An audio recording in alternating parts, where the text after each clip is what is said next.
नमस्कार मित्रों, मेरे स्पिरिचुअल कनेक्ट आप सभी लोगों का हार्दिक अभिनंदन है। मित्रों, आज मैं आप लोगों को संत और बहुत बड़े भक्त थे कुंभन दास जी, इनके बारे में बताने वाली मित्रों, तो उसको ध्यान से सुनिएगा।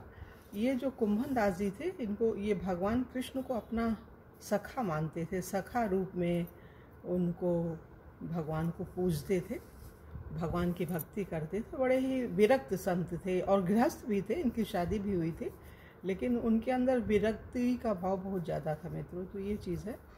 और इस कुंभन दास की महिमा को सुनने से पूर्व मित्रों, आप लोगों से एक अनुरोध है। मेरा स्पिरिचुअल कनेक्ट है ये, यदि आप लोगों ने इसे सब्सक्राइब न किया हो तो सब्सक्राइब कर लीजिए और ज़्यादा से ज़्यादा लोगों को शेयर भी कीजिए मित्रों। तो चलिए हम लोग शुरू करते हैं भक्त कुंभन दास जी के बारे में। श्री कुंभन दास परम भगवत भक्त, आदर्श गृहस्थ और महान विरक्त थे। वे निष्प्रिय, मतलब किसी तरह की कोई इच्छा नहीं, अभिलाषा नहीं, बड़े निष्प्रिय से थे। त्यागी और महासंतोषी व्यक्ति थे। उनके चरित्र की विशिष्ट अलौकिकता यह है कि भगवान साक्षात, देखिए ये कितनी बड़ी बात है, भगवान साक्षात प्रकट होकर उनके साथ सखा भाव की क्रीड़ाएं करते थे। कुंभन दास का जन्म गोवर्धन के सन्निकट जमनावतो ग्राम में संवत 1525 विक्रम में चैत्र कृष्ण एकादशी को हुआ था। वे गोरवा क्षत्रिय थे।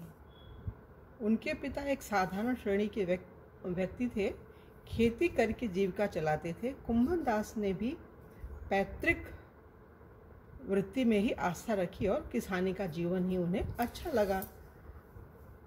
परासोली में विशेष रूप से खेती का कार्य चलता था।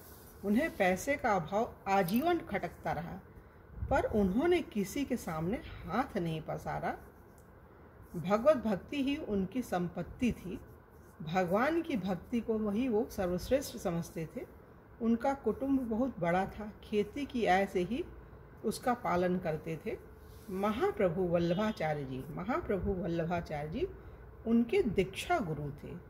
संवत 1550 विक्रम में आचार्य की गोवर्धन यात्रा के समय उन्होंने ब्रह्म संबंध लिया था।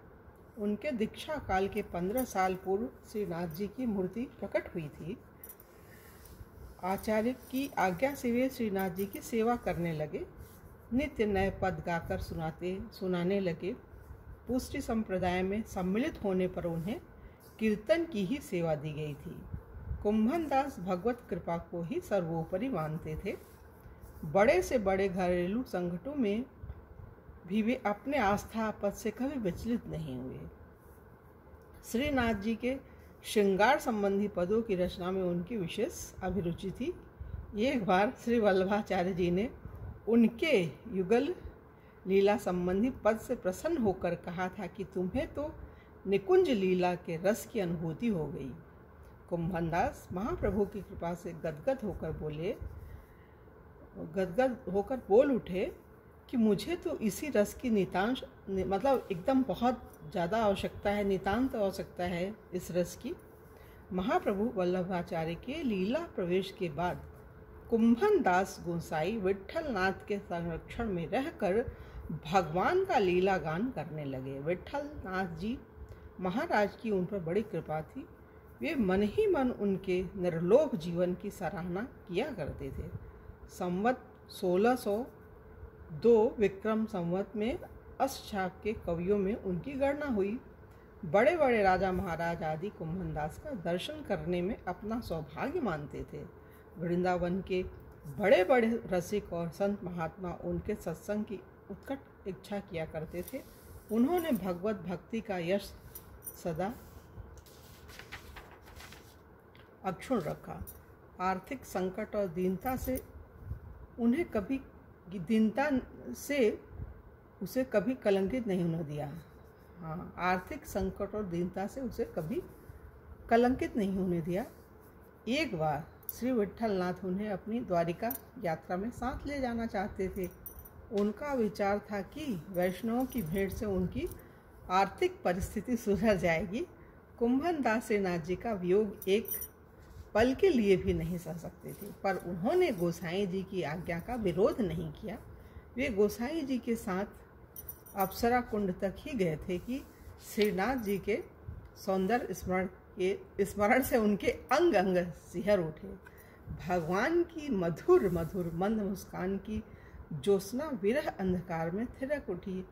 माधुर्य सम्राट नंद नंदन की विरह वेदना से उनका हृदय घायल हो गया। उन्होंने श्रीनाथ जी के वियोग में एक पद गाया। पद सुनना बहुत जरूरी है मित्रों, ये सुनिए।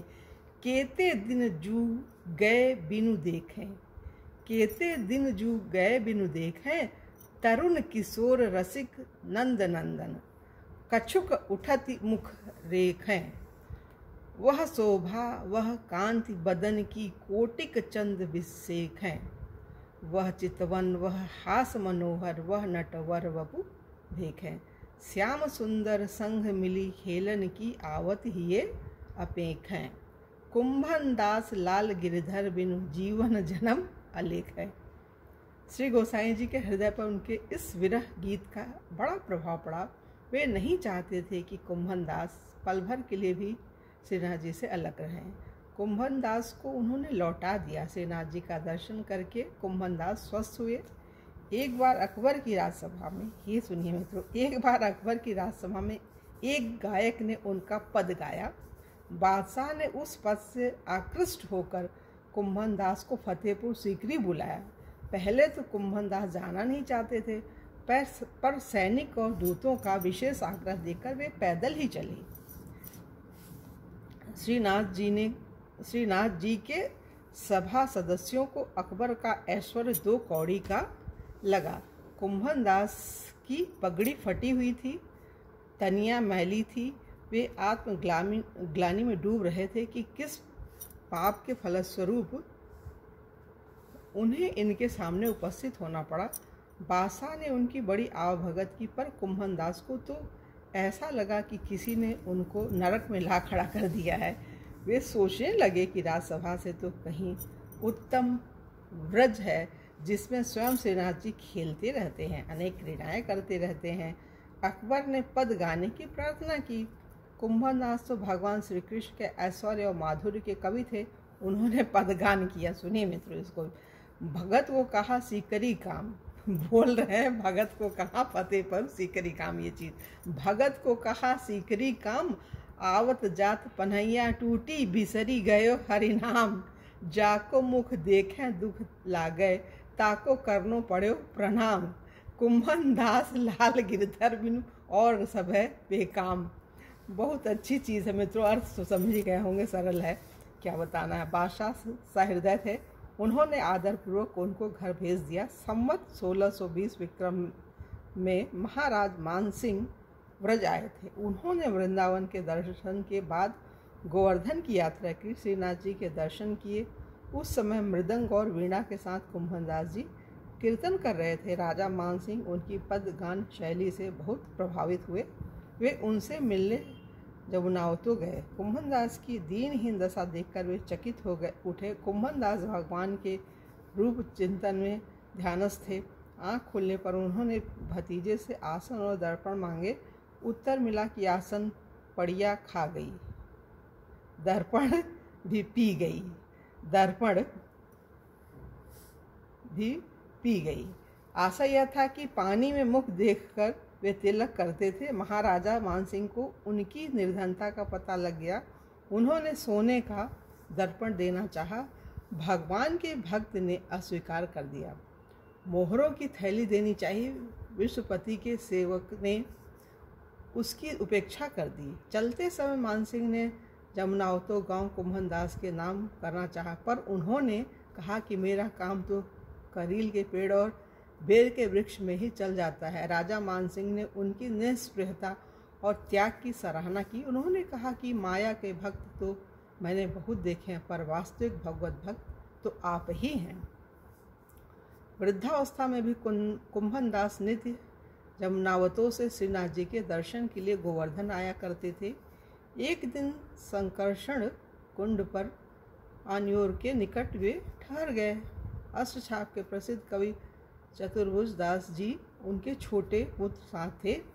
उन्होंने चतुर्भुज दास से कहा कि अब घर चलकर क्या करना है, कुछ समय बाद शरीर ही छूटने वाला है। गोसाई विट्ठल नाथ जी उनके देहावसान के समय उपस्थित थे। गोसाई जी ने पूछा कि इस समय मन किस लीला में लगा है। कुंभन दास ने कहा, लाल तेरी चितवन चितहि चुरावे, और इसके अनंतर युगल स्वरूप की छवि के ध्यान में पद गाया। रसिकनई रस में रहत गड़ी, कनक बेली वृषभानु नंदिनी श्याम तमाल चढ़ी।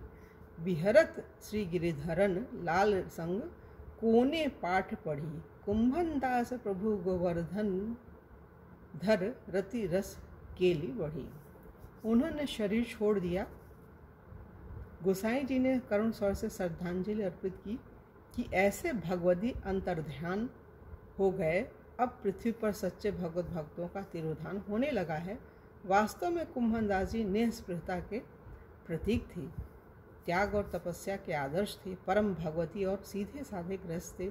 संवत 1639 विक्रम संवत तक वे 113 साल की उम्र तक जीवित रहे, मतलब 113 साल तक वो इस पृथ्वी पर रह करके भगवान की भक्ति में लगे रहे और बड़े त्यागी भक्त थे। उन्हें किसी चीज़ से कोई मोह माया नहीं थी।